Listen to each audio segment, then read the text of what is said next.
आते ही शमशान में मिट गई सारी लकीर, एक ही पास जल रहे थे राजा और फकीर। तो जितना इस समाज में लोग बन जाए, यहाँ पे जाना यहीं पे है, किसी को कब्रिस्तान जाना है तो किसी को शमशान जाना है, दोनों हाथ से बटोरने में लगे हुए हैं हम लोग खाली हाथ जाने के लिए।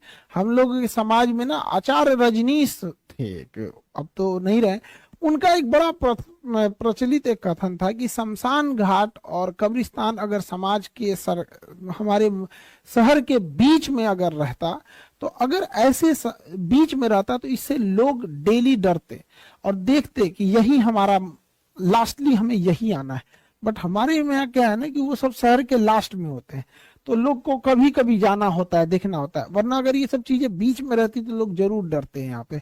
इसलिए कभी किसी को भी अपने ऊपर अहंकार नहीं करना चाहिए। जब सोने की रावण की लंका नहीं बची, सिकंदर जैसा राजा नहीं बचा, तो हमारी आपकी क्या ही बिसात है हम लोग की। तो एक दूसरे से जब तक रहे यहाँ पर इस पृथ्वी पर, एक दूसरे से मिलजुल के रहना चाहिए। आस पड़ोस में ही से हमारी शुरुआत होती है। यहाँ पर किसी को किसी चीज पे अहंकार नहीं करना चाहिए।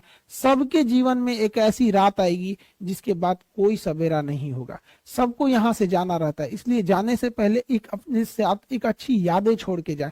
हमारे साथ जो जैसे विवेकानंद हुए, एपीजे अब्दुल कलाम, अटल बिहारी वाजपेयी, ऐसे लोग हैं। अब ऐसा हम नहीं कह रहे कि सारे लोग इतने महापुरुष हो सकते हैं, जैसे ये लोग हैं पूरे देश के लोग नाम लेते हैं। एटलीस्ट इंसान उतना तो हो सकता है कि उसके मोहल्ले वाले कम से कम उसका नाम ले सके। यहाँ पर पूरे देश लेवल के लिए हर एक मानते हैं कि सब लोग विवेकानंद नहीं, सब लोग अंबेडकर साहब जैसे नहीं हो सकते, एटलीस्ट समाज के लिए तो रोल मॉडल हो सकते हैं यहाँ पे। तो कोशिश करें हम लोग कि अपने परिवार, एटलीस्ट समाज के लिए, मोहल्ले के लिए तो रोल मॉडल बन सके हम लोग। जिंदगी को ना एक लूडो की तरह पे समझेंगे तो काफी आपको सीखने को मिलेगा। हम लोग जब लूडो खेलते हैं ना तो उम्मीद करते हैं 6 आएगा, लेकिन एक भी आता है ना तो चलना पड़ता है। जिंदगी में भी यही होता है, उम्मीदें बहुत होती हैं, थोड़ा भी मिलता है तो चलना पड़ता है हम लोग को। कई बार आप देखिएगा ना लूडो में एकदम आखिरी में जाके आप कट जाते हैं, एकदम एकदम आखिरी वाले में भी। लेकिन क्या कीजिएगा, फिर से एक नई शुरुआत करनी पड़ती है इंसान को। जिंदगी में भी ऐसे ही होता है, कभी कभी एकदम मंजिल के पास जाने के बाद आदमी बिखर जाता है, लेकिन क्या होगा, जिंदगी रुकती तो नहीं है, फिर एक नया सवेरा होता है, फिर एक नई शुरुआत करते हैं। और जिंदगी में भी कभी कभी क्या होगा ना, एक ऐसा भी मोड़ आता है ना, जब लूडो में भी देखिएगा आप, एक समय ऐसा आएगा ना कि जब आपके पास 6 आएगा लेकिन उसकी कोई जरूरत नहीं रहेगी, फिर उसमें आपको कम की जरूरत रहती है। कभी कभी ऐसा होता है ना लूडो में कि हाँ 2 आएगा तो हम पास हो जाएंगे, बट उससे ज्यादा आ जाता है।